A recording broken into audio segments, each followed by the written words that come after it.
Welcome into Coach and Company, presented by Afterburn, in theaters September 19th.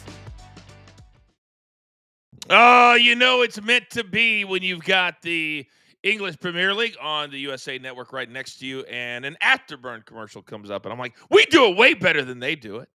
But September 19th, they get Afterburn. Can't wait. Dave Bautista, Samuel L. Jackson. What's good, everybody? Welcome in to Coach and Company, the Sunday version. And yeah, my light's a little issue. Can't figure it out, but guess what?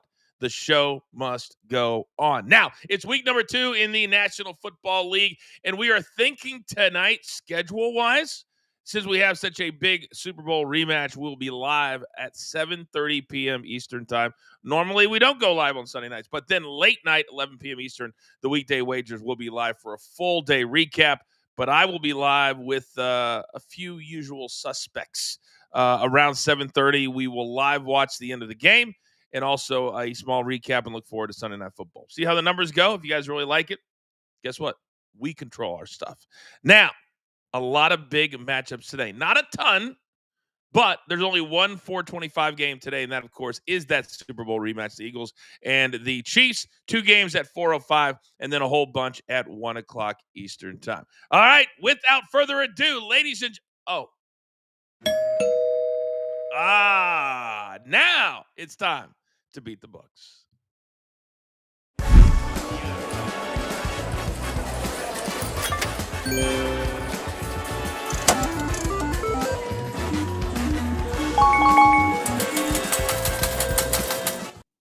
All right, let's go with my boys. Now, after an eventful Saturday, I want to get a little initial feedback just to get kind of the juices flowing, just to get our blood pumping. So, live from Sure Dog USA, Mikey P, what took your breath away from Saturday, sir? I don't know. I mean, there were so many things. How about Old Dominion knocking off Virginia Tech? No, Canelo and Crawford had a great boxing fight. Someone in this group called the Georgia Tech upset over Clemson. What a great Saturday of football to just lay the table for Sunday, week 2 in the NFL. 55-yard game winner with a fire drill attached to it. Georgia Tech tip of the cap. He is my numbers guy for a reason. Say good morning to Rafael Esparza. Good morning, Rafael. Good morning, Coach. Good morning, Mikey. Congratulations on the Georgia Tech. But boy, if you beat Clemson already, does that win mean anything? Because the way they look, I think that might be a punishment for beating Clemson if you want to move up in the rankings. Because boy, they're in trouble. 0-2, no, 1-2, but they barely beat Troy. The bet of the day, if you really did a little bit of homework, was Memphis. Yeah. Because Troy had a number that Memphis blows them out. I took them on the money line, I think minus 160, and literally didn't even look at the score all day. They just blew out Troy. And that's what happens when the books put a number based off of a game against Clemson, and then they go against Memphis, a team that has a really good quarterback, a really good offense. And sometimes you can get those money line plays. And Troy money came in all morning. I was texting with Zeno because he wanted me to watch a number for him. And at the same time, what about South Florida? Everyone thought, oh, South Florida, give me the plus 17.5. What a great play. How disrespected. The U showed up. No doubt about it. They weren't even sorry. Had to address something. They looked awful. And then there was that long weather delay, kind of similar to what Jacksonville had last week. And it happens in Florida. There's such hard thunderstorms, and then a little bit of stop texting me during the show. People that are on the show, stop texting me during the show. Stop. Except producer man. Sorry. Damn. All right. Let's get into it. We don't just make things up and just do what we want to do. All right? Game number 1 today. And this one is actually 2-2-0 teams. Or excuse me, 2-1-0 teams. And the Jags, as I mentioned, go through a weather delay last week, but they beat Carolina. And then you had Cincinnati, but Joe Burrow only managed 113 yards passing. Jamar Chase, 2 catches for 26 yards. So now their home opener, the money line minus 190. I wouldn't touch that with a 10 10-foot pole. Raphael, let's start with the numbers. Where are you at on this game? Yeah, I agree. I wouldn't touch this one. And this one's probably one of the most balanced book or game in the book right now. Pretty much 50-50 coming in on both sides. Who would have thought that? But boy, did Cincinnati just looked awful last week. They couldn't throw. They couldn't run the ball. And Jacksonville looked pretty good at home. Yes, they beat Carolina, but a win brings momentum on the road to a team that doesn't play that good defense in Cincinnati. I'm a little bit shocked. I might have to take a shot at the Jags if I can get +4, which I do believe should come soon. So you think it's going to move to +4? That's kind of where it's trending right now. Yeah, most parlays are coming in on Cincinnati. I got to mention this right now. Giants, Dallas, everything's 5.5 now. I would not be shocked if Dallas goes back to 6, the original opening number. This one was all the way down to 4.5, and then right now, just Dallas money been flooded in right now. And those two teams are really parlayed, Bengals and Dallas right now. All right, we're going to get into that game next, actually, the Giants and the Cowboys. But, Mikey, let me come over to you, because getting 4 against a team like the Bengals, who historically, during this era with Joe Burrow, they've gotten off to awful starts, and then they end up back-ending the season with tons of big numbers because they have to. Now, today, they would like to start 2-0 instead of be one of those teams that we say next week, well, the Bengals are who the Bengals are, right? Yeah, and for me, it's so confusing because you would have thought with Shamar Stewart, their rookie, holding out, Trey Hendrickson, their veteran, holding out, that maybe the defense would struggle. Well, the offense struggled mightily. And one thing I'm looking for on the Jacksonville side is how many snaps is Travis Hunter going to play on both sides of the ball? He was predominantly playing wide receiver last week, but now that he gets more accustomed, and could we see a highlight matchup of Travis Hunter trying to cover Jamar Chase? You can sign me up for that. But for the Bengals and their offense, you got to get Jamar Chase involved. I expect a heavy share of Chase in this game. Yes, we do. And you know what happens when my phone blows up at 10:02 Eastern time? Do you guys know what happens? Other than me getting severely pissed off. I skipped over the hard-hitting picks. I skipped over our picks for the show before we get into the games. My apologies to the nation, to the universe, to our company. So let's backtrack just a little bit. And Raphael, I'm going to let you start today because we all have best bets. Last week, I led the charge, a nice little 2-0-1 day on Sunday. I believe that's what I was. So, Raphael, start us off. Best bets, go.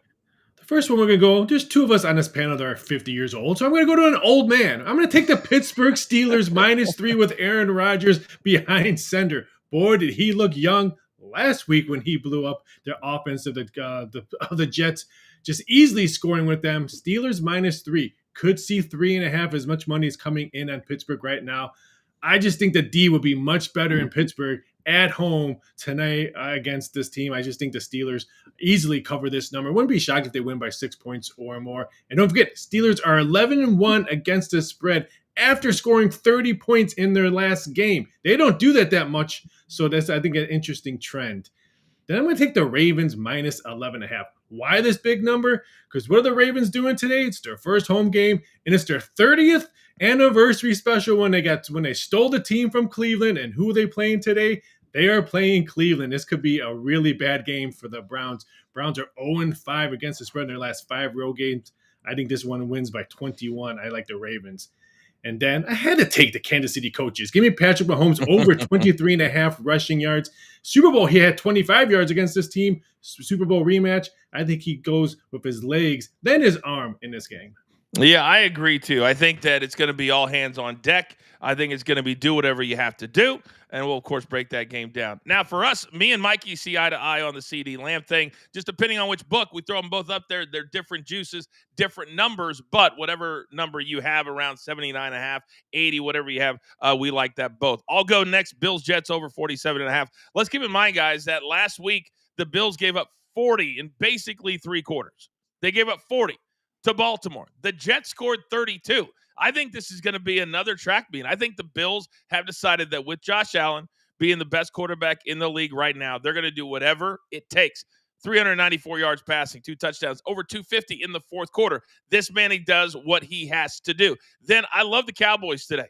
If anybody watched the Giants last week, they're not flipping a switch in 7 days. They looked horrendous with Russell Wilson at the helm. The Cowboys are coming back home. They're going to get things going. They didn't look awful against the Eagles. They didn't look great. They looked a lot better than the Giants did. Those are my 3 big plays. We agree on CeeDee Lamb, Mikey. Don't need to focus on that. Give me your other 3. Well, I'm going to start off by saying neither of you guys look 50 years old. And let's go with a little synergy.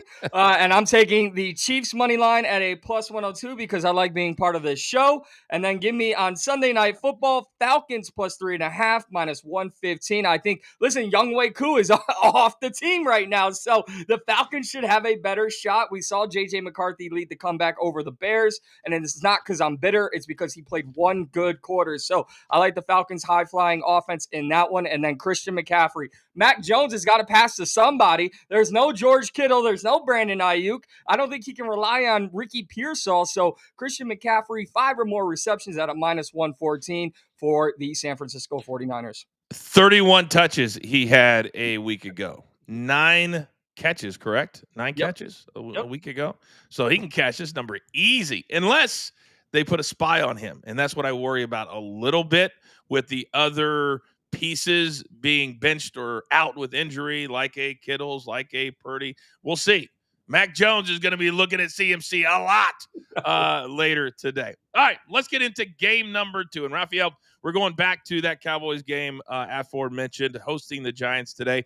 And I put the over-under as week 5 on when the Giants will hand things over to Jackson Dart. Because at that point, they're going to realize this season is a wash. This season means nothing, and that you fall off a cliff when you get to a certain age. Russell Wilson on line 1. So, Raphael, plus 5.5. Do you think it's too many? Because clearly you saw my best bets. I do not. No, and again, it wouldn't shock me if we see a 6 before a kickoff. I just think the Cowboys is the play right here. And it wouldn't shock me if Dart comes in way before your number, because I'm hearing from other people saying that he can see maybe game 4 where he gets in. Because let's say the Giants get blown away. Then all week we're going to hear, when's Dart going to come in? When's Dart going to come in? Is Winston going to get any playing time? I just think way before week 5. Dallas has a good showing today. And they're going to be able to run the ball because the Giants couldn't stop the run last week. Cowboys need to run the ball tonight. And they also are going to pass because that's what they have right now. That's where their stars are. So if I want to have a win, Raphael and Mikey, I want to do it with my best players. Now, the narrative coming up out of last week was CeeDee Lamb and his dropped passes, Mikey. But you and I are both on CeeDee Lamb today. Yes, he had 2 or 3 awful drops that could have changed the game. But he also had 7 catches for 110 yards. He was very productive, and I think a big reason for that is George Pickens is on the other side of the field, and he is dynamic on this game. Yeah, so for the Giants defenders, this is and CeeDee Lamb especially, this is a get-back game. And that doesn't just mean week 1 and the drops for CeeDee Lamb. If you guys go back to last year, CeeDee Lamb was hurt against the Giants last year, and he came into this week saying, I've got something for the defensive back who hurt me last year. So for me, this is a get-back game for CeeDee Lamb from week 1 from the 2024 season. I expect a highly featured CeeDee Lamb, and what makes that special, George Pickens should be more open than 7-Eleven in this game as well. So I think Dak's going to throw the ball all over the backyard in this one. What did you think overall, Raphael, of the Cowboys who had the game in hand? They could have won that game against the Eagles. And when you have an opportunity like that against an Eagles team that has an incredibly difficult schedule, you have to take advantage of it. Yeah, when I was watching that game, I forgot how impressive their offense can be when Dak Prescott is healthy. So I think that was my big key, and I think that's why Dallas money's coming in. And just as we speak, one offshore book just moved it to 6. So we should probably see more money coming in. So grab the 5.5 right now. And under money's coming in, which I'm a little bit blown away, because if you like Dallas, you think you're going to probably score points in Jerry's world. I would think over money would come in, but it's not. Jerry Jones, I can't remember the commercial it was last night, but he was in a commercial with like somebody was in a train or a car. Did anybody else see that last night? I saw that. I can't remember it. It was Dr. Pepper Fanville, and it's yes, Proville. yes. Yeah, he's in Proville. Yes. We don't play till Sunday, and we trade all our best players. That was fantastic. I can always rely on you, Mikey. That I was a little shocked to see him, and So Dr. Pepper is kind of like State Farm or Progressive. If you can get one of those, what? Oh, I think we lost characters? Coach. I think we Oh, lost. there he is. What did I? You Am I froze a here? little bit. I froze a little bit. Oh my goodness! All right, all right. Let's move on from Fansville to game number 3. You know when everything just goes wrong, it just goes wrong for some reason. All right, this is a really big one, and this one's in the Meadowlands. We're talking about a Jets team that if you can win when you lose, they did that last week. 32 points in a loss to Aaron Rodgers and the Steelers. Now, they played in New York, so this is their second straight home game to start the season. So if they had any visions, Mikey, of having a productive year, losing your first 2 games at home is not the way to do it. Now, if game number 2 happens to be Buffalo, there's not much you can do about that. Bills laying 6.5 on the road. That's a gigantic number in the NFL. Is that too high? I believe it is. I like the plus 6.5 here on the Jets. And I'm going to have a question for Rafi. Rafi, what's the over-under on players who get cut by Aaron Glenn after this game? Coach, I really like the over in this play as well. Listen, this could be an emotional letdown game, right? As we saw the Bills storm back against Baltimore, one team is riding extremely high, and one team has to tell themselves they don't have false confidence, and that's the Jets. You played the Steelers the best you could, but can you play even better? I believe they can. I believe Justin Fields looked the part of a real quarterback in the NFL, but he missed some throws. You get those right. This is a much closer game than people think. I like that plus 6.5 there in New Jersey. I like that analysis a lot. I think that we're losing track of the fact that the Bills gave up 40 points to the Ravens basically in 3 weeks or three quarters. And that cannot be overlooked. Yeah, they had a spectacular comeback, Raphael, but they had it because they needed it. So when we get back into a game that maybe they're not down by 15 in the fourth quarter, does that total come into play? Because I love the total today. It could, but the Jets were able to run the ball last week. They ran for 182 yards. What did King Henry do last week in Buffalo? So if the Jets can run the ball, I love Mikey's play at plus 6.5. That 6.5 won't be there by kickoff. There's a 5.5 out there in one of the books, so I would grab the 6.5. This one's going to be very interesting. Suicide players love the Bills tonight, so I'm going to be watching. I'm going to be a big Jets fan because I love to see them get crushed. Rule number 1 in a suicide pool is what? You take home teams until you have no more home teams to take. Everybody knows that. I can't help every time this is brought up. One of my best buddies when I was in the WWE, hardcore Jets fan, hardcore. He was young, so he might be making, let's say, $30,000 to $50,000 a year, and he was in a suicide pool. $19,000 was the first place, and he gets down to the final 4 guys, and out of home teams possible. Jets on the road in Chicago, diehard season ticket family to the Jets. He takes the Jets on the road against your Bears, Mikey. Not surprised. I've never seen somebody so torn up. I mean, 19 grand was more than half of his yearly salary, at least. And he lost it on his own team on the road in a suicide pool. I felt awful. But I said, never take a road team, ever. All right. Now, when it comes to props, when it comes to laying different numbers with players in this game, Mikey, let me come back over to you. Because obviously last week, whenever you have a big comeback, the numbers get very skewed. But all of the overs came in for Josh Allen. He had 2 touchdowns on the ground. He threw for almost 400 yards. Now, what didn't come in was his rushing number. He only ran for 30. And now him and Lamar Jackson are, and maybe Justin Fields, are the only 2 or 3 guys that routinely their number is 40 or higher. Do you like Josh Allen on the ground today? I don't, and it's simply because not that I don't trust Josh Allen using his legs. It's that one player we didn't talk about after Sunday Night Football, James Cook. Where is James Cook? I know he wanted that big contract.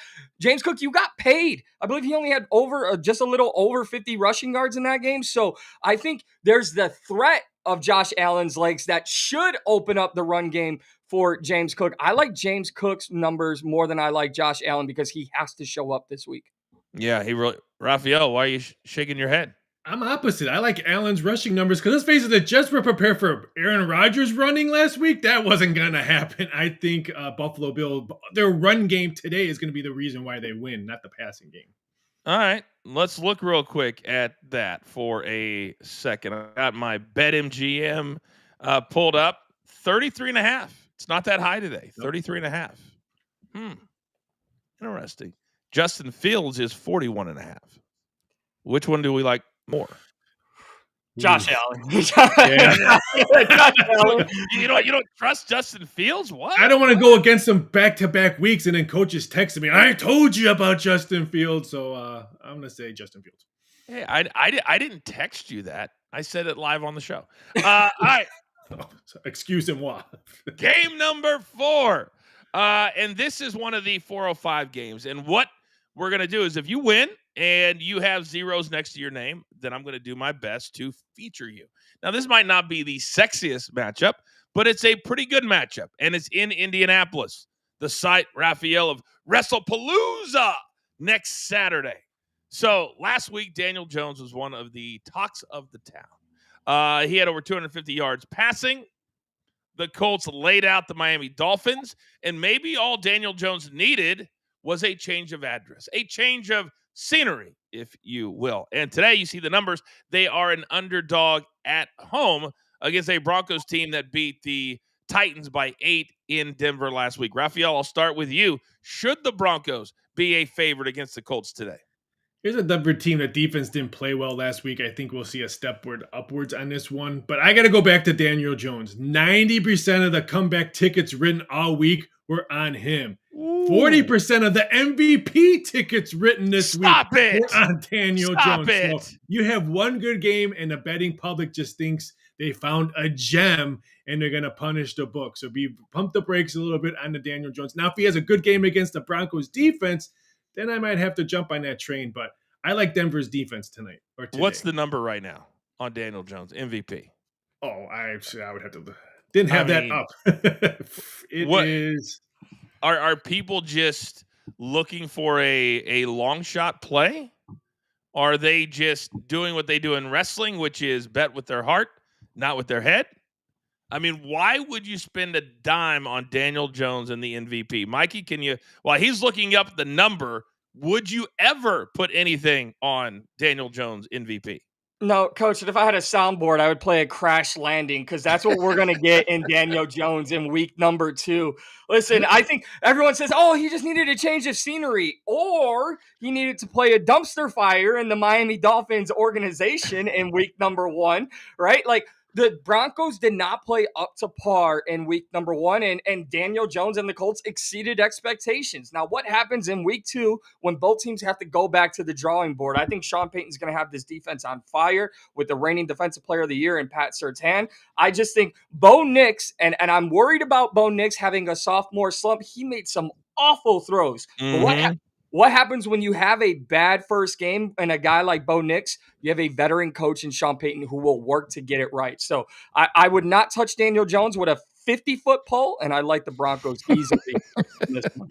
What about a 60-foot pole? Would you do with a 60-foot pole? Coach, I don't know if I'd touch Daniel Jones in Indianapolis from Rutherford, New Jersey, where he used to call home. Like I'm staying as far away as possible. Hey, he's 100-1 to win MVP. Him, Spencer Rattler had the worst odds at 350-1 at week 1. So hey, 100-1. Why not take that shot? Wait a second. So $100 to win $10,000. That seems like we'd walk in and not even for $10,000 would I bet on Daniel. And that's all I would win. I need like 20, 30 grand on Daniel Jones because I know I'm just punting it into the wind. But I love the story. And I love the fact that Big Tommy C and Zeno are going to lose their minds. The better that Daniel Jones played, who's here for that? Because I am. Nobody wants Zeno. Thank you. What do you mean? Nobody wants Zeno losing his mind? I do. I just want more kickers. That'd be a separate show right there. Just Zeno and Tommy just doing a half-hour show. Oh my gosh. I wish you guys could have seen Tommy when he was truly in his fandom prime. When he was like 30 He was going strong, and the Giants are winning Super Bowls over the Patriots. He was insufferable, but not the last 15 years. Oh, no. Oh, no, I say. All right, gentlemen, 4 down, 2 to go. Good show today. A little off the rails today, but guess what? Sundays are like that. We're live every single Sunday now. Do not forget, we are live tomorrow at 10 a.m. Eastern Time on Stadium and everywhere that Stadium airs. Amazon Prime Video, DirecTV, YouTube TV, Weekend Rewind. We'll be looking at Monday Night Football. 2 games tomorrow night. We'll be going live at 6:45 Eastern Time. Little special start time for 2 Monday night games for the Monday Night Grind. Both of these boys are with me on Monday nights as well. All right, this is the big one.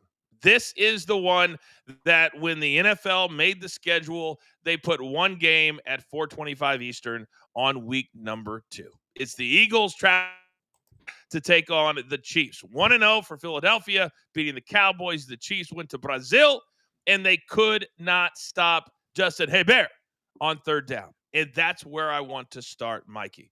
Because if they play the same defense like they did against Herbert, against Jalen Hurts, who rushed for 2 touchdowns against the Cowboys, it's going to be another long day of 40 minutes of possession time and the Chiefs not getting off the field on 3rd down, which I believe they had 1 3rd down stop in the entire game against the Chargers. Does that concern you? It does concern me, but I go back to coaching in this game, and I trust Andy Reid going up against his former team. I trust, Andy Reid in a Super Bowl rematch, and I trust Coach Spags, the defensive coordinator for the Chiefs, to come up with a game plan to say we can't lose this way. We understand the storyline coming into this game, besides having a 2-hour pregame show in week number 2, is that Patrick Mahomes doesn't lose back-to-back games. That's the easy storyline. The bigger storyline is the Chiefs' defense needs to show up. Their offense is missing weapons. They need to contain Jalen Hurts. Who has a 2-hour pregame show? The Chiefs and the Eagles do. Fox is running a 2-hour pregame show for this game. From like 2:25 to 4:25? Seriously? Yeah. Wow. That's something I didn't know. Yeah. Almost like we were running a halftime show at Coach and Company that I didn't even know about.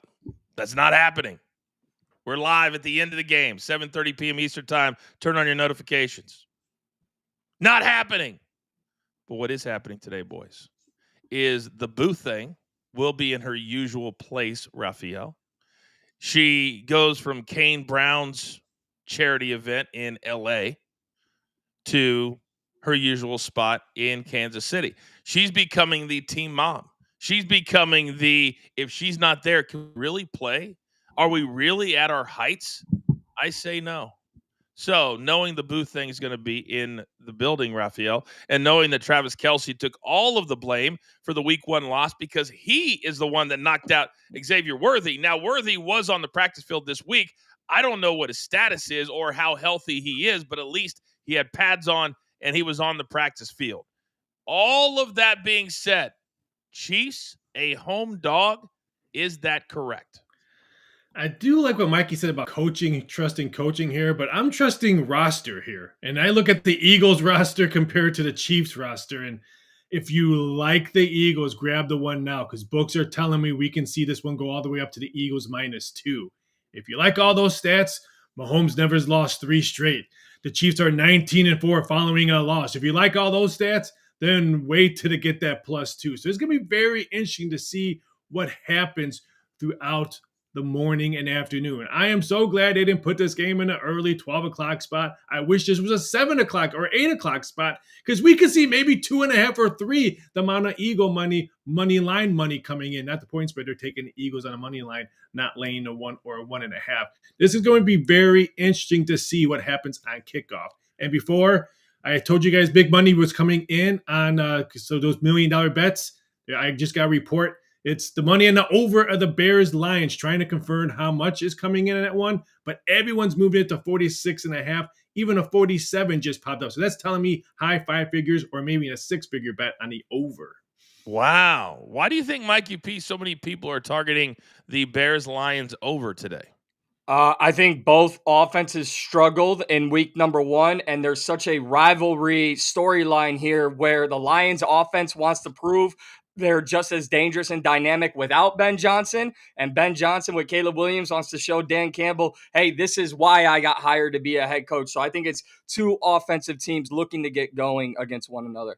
So let's talk players. Let's talk numbers, because we have a Mahomes over rushing, which I love. I think that if you have Mahomes in between 20 and 30, I would play him every single week this year up to 28 or 29 yards. I think it will continue to go up, Raphael, as he continues to cash. But with his weight loss, which was only like 10 or 12 pounds, Kelsey's weight loss, I think both players are taking it upon their shoulders. And you know what? If we're not going to look really good, if we're not going to look like the team that scored 35 a game several years ago, then I've got to do whatever it takes. And that means running the football. And I think last week it was an easy cash. I think tonight's an easy cash. But give me another player, because Hollywood Brown had 100 yards receiving last week. His number, I think, was less than 40. Is there another player for the Chiefs that you think could have a really good day?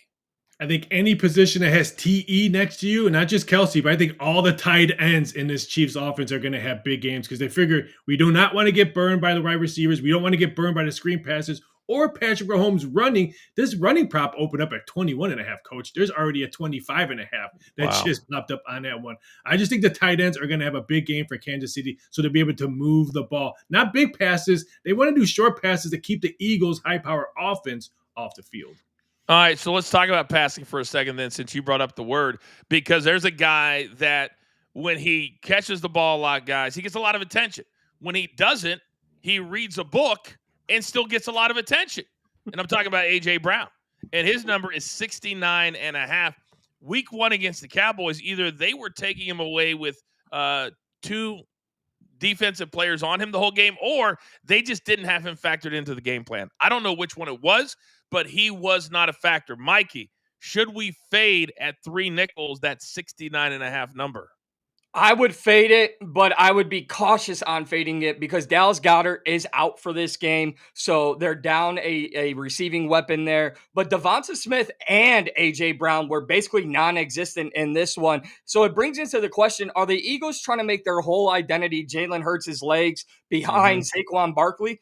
I would fade it, but I would maybe look at, if you're looking for something, A.J. Brown, look for reception numbers because that may be something where they may not be able to beat the Chiefs over the top with A.J. Brown, but you get a few slant plays, a few little quick outs. I think they may try to get him more involved in targets, but I don't know that he's getting 70 receiving yards against the Chiefs. So you would rather go to the catches as opposed to the yardage, yes? Yes. All right, so, of course, BetMGM is working way too slow today. Here it is. So if you're talking catches, A.J. Brown is at 5.5, but it's juiced to the under. He would need 6. Devontae Smith, same. He's also juiced to the under at -140. A.J. Brown is -160. If you had to, Mikey, take one of those overs, both plus money, which one would you take? I'm taking A.J. Brown. I think it's a narrative we see far too often in the NFL. A star wide receiver doesn't get fed. The next week, they get overfed. And like I said, Dallas Goedert being out, I think A.J. Brown gets a buffet of throws thrown at him tonight. Raphael, let's go over to the other side because Marquise Brown, his number is 5.5. Way juiced. 160.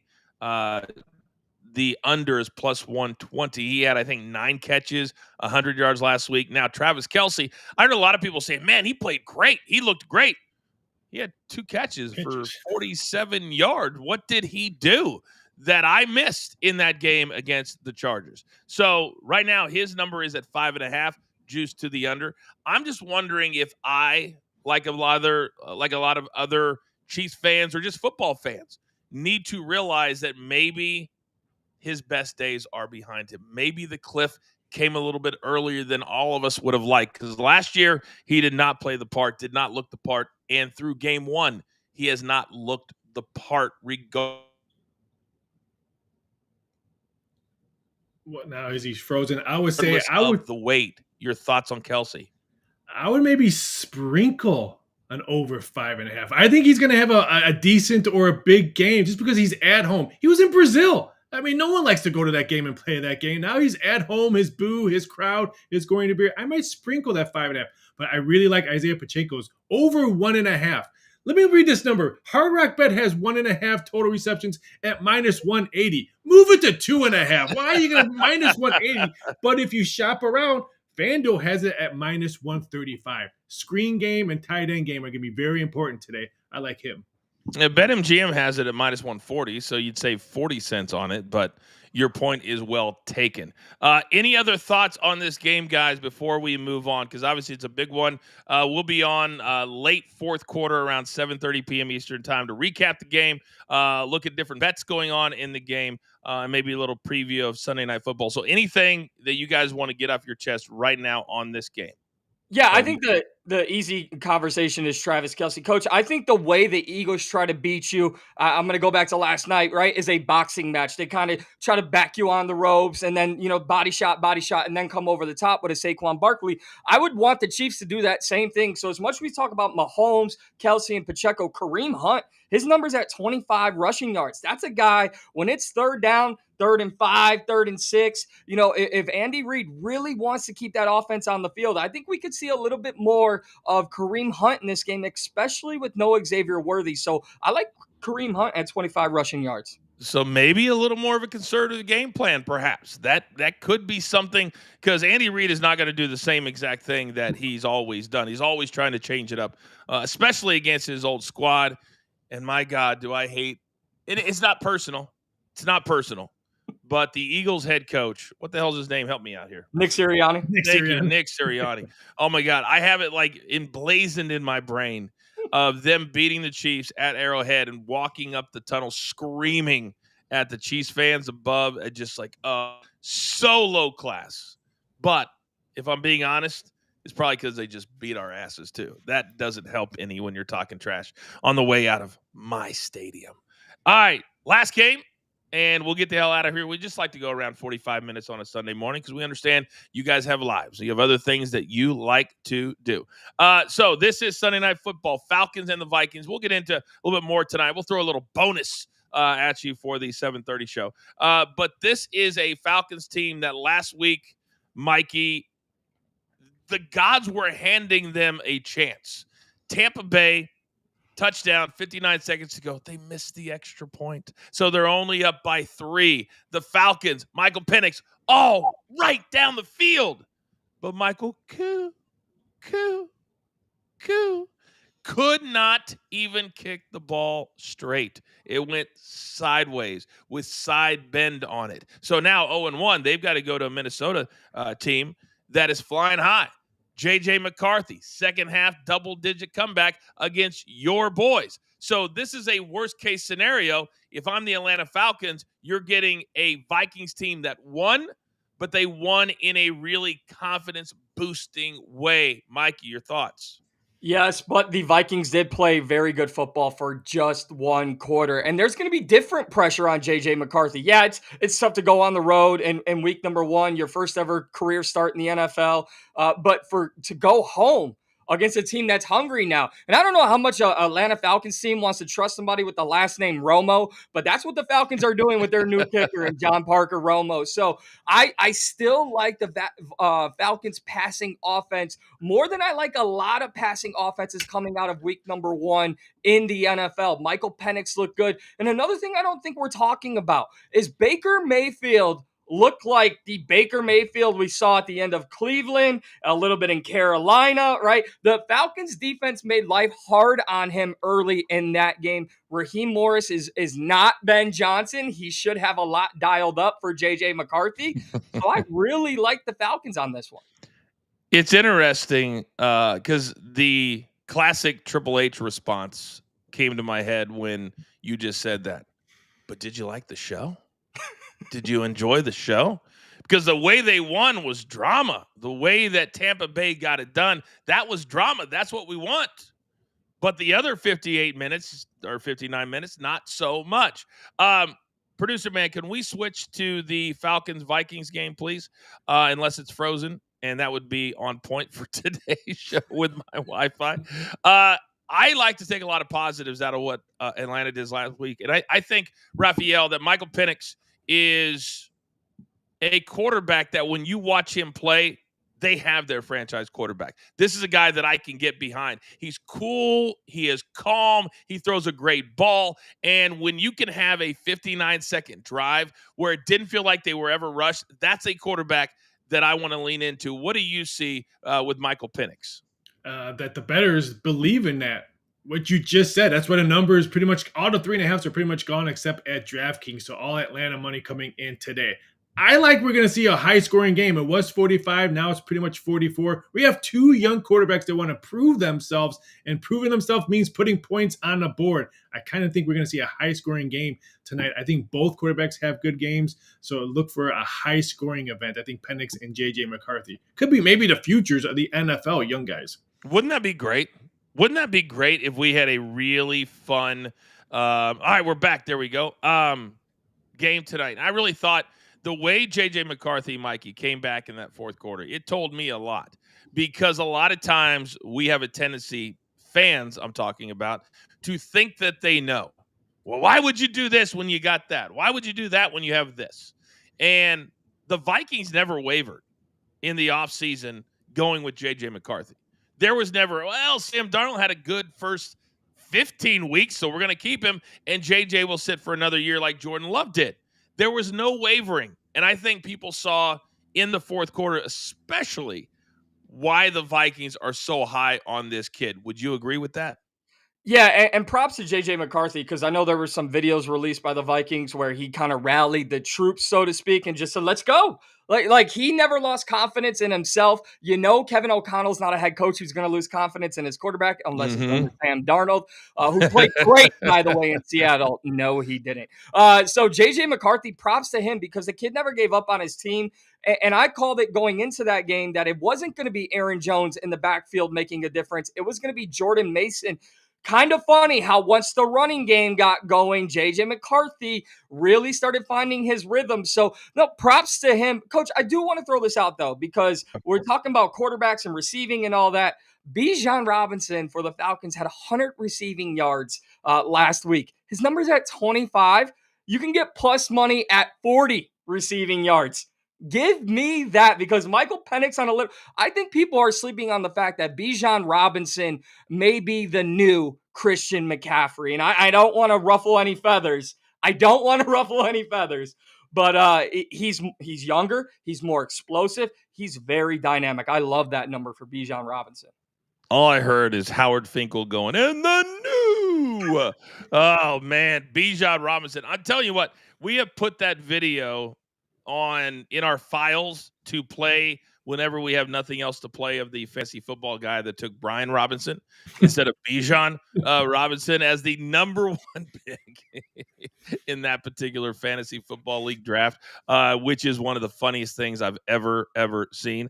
The numbers, you got to take one, Raphael. Penix is 224.5 at minus 115, or JJ McCarthy is 219.5 juiced at minus 115 both ways. Which one would you take if you had to?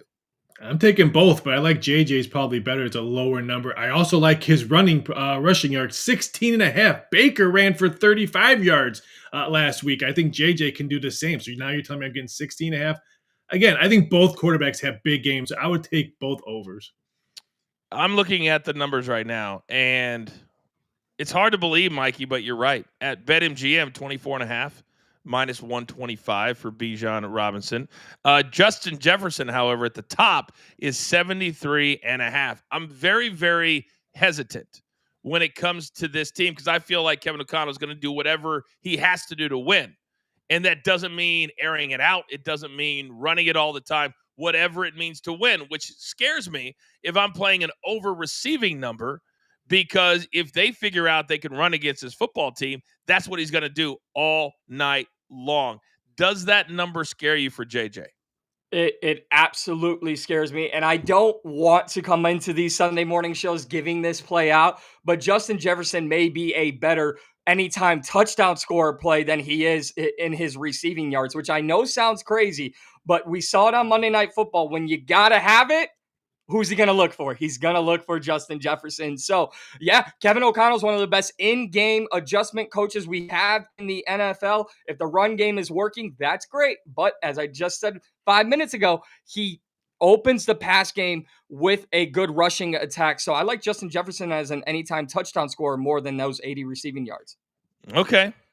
The question is, though, if we throw up like 8 guys to score a touchdown, anytime touchdown, and one of them hits, do we celebrate that? But Is that a best bet that we hit? Do we throw up the other 7 that didn't hit? No, we only show wins because we're all about wins here. Isn't that how it goes? I guess. I guess. I mean, we could start doing that. Raphael, should we start doing that? Yeah, I guess we could whip up that petty machete and stuff like that and post it. Yes, we could. Yes, we could. All right, ladies and gentlemen, that is your 45 minutes of fame. I just decided in this moment that for those of you who are premium members, tonight will not be a premium member only. It will be free for everybody, but we want everybody showing up at 7:30 p.m. Eastern time, middle of the fourth quarter for the Chiefs and the Eagles. We'll break down that game because it's the biggest game of the year here in week 2, and also break down and look back at some of our best bets today. So we're allowed to do that, and that's exactly what we're going to do. So hopefully everybody out there will join us live tonight. But our final takes are here. Raphael, I'm going to start with you. What are you most looking forward to getting out of your week 2 games today? That tomorrow morning we can say the Arizona Cardinals are 2-0. I mean, that's going to be very interesting to talk about that no one's talking about, but I'm just excited for the Super Bowl rematch. I want to see, do the Chiefs still remember that butt whooping they took on Super Bowl? They're at home. The boo's going to be there. Are we going to get a really good game, or are we going to get another ugly blowout game? That's what I'm looking forward to. Did you just say, do they remember? Will they remember? Did you really just say that? I don't remember what I did yesterday. In this house? Mikey P, final take. What are you looking forward to getting out of today? Rafi, get your backpack because if you're trying to climb up Kiss Up Mountain, it's going to be a long hike for you. There's too many people in front of me. It's a whole team. I want to bury a game that we did discuss, and I'm very much looking forward to the 9-6 Broncos over Colts victory because at 12 o'clock Central Time, I'll be watching Ben Johnson go into Detroit. I'm looking for a lot of still big narratives in the NFL. We've got Ben Johnson heading to Detroit. We've got DK Metcalf going up against his former team, against the Seattle Seahawks. But obviously the big one is the Super Bowl rematch. The reason we're going to be on tonight at 7:30 Eastern Time. That will take all the headlines, but there's still petty machete storylines in the NFL in week number 2. I'm here for it. Yeah, we're always here for it. It almost feels like none of these other games are getting any attention whatsoever. It kind of feels that way. The Chiefs and kind of everybody else. But there's going to be, for me, there's going to be a lot of litmus tests around the league that I want to see how good somebody is or how bad, my apologies, bad somebody is. For example, just quickly going down, your Bears and Lions. One of these teams is going to be 0-2. One is going to be 0-2. Then you have the Rams, who last week workmanlike beating the Texans. You're starting your season against the Texans and the Titans. Thank you, NFL schedule makers. Now get it done in Tennessee. What about the Patriots and the Dolphins? Both of these teams, how bad are they really? We're going to find out. We're going to find out. So there's a lot of games, I think, today that we're going to get a lot out of as far as information that will help us as we move forward this season. Gentlemen, well done this morning. Thank you very much for getting up on a Sunday. I appreciate it. Producer man has been frozen apparently for the last 15 or 20 minutes, so his head is exploding. So we'll just say goodbye from right here and tell you to have – I do have a one shot. Okay, awesome. Thank you guys for getting up and joining us on a Sunday. We're live every single weekday as well on Stadium, Amazon Prime, YouTube TV, DirecTV, all of that good stuff. So join us tomorrow at 10 a.m. Eastern Time. But do not forget, tonight, 7:30 p.m. Eastern Time, we'll be here with a variety of guests. We'll see who actually shows up. In the meantime, that's going to do it. There's only one thing left to do, and I believe you all know what that is. You've got your marching orders. Let's take all of these tickets and we'll post. We're going to post on social media all of our best bets. You're going to have in 5 minutes, I promise you, straight to the pay window. For my entire company, damn it, do I love them all for getting up on a Sunday. Mikey P, Raphael, producer man behind the scenes. I am simply the coach. We made it through. This is Coach and Company presented by Afterburn.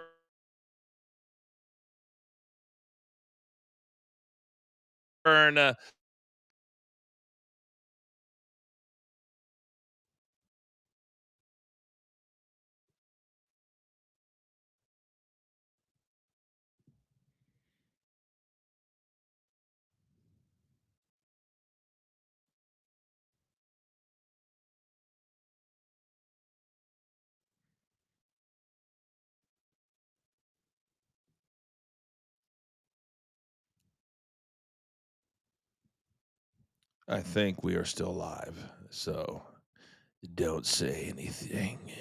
Don't let it come. I think he's frozen. Oh, because I think we're still live, boys. Yep.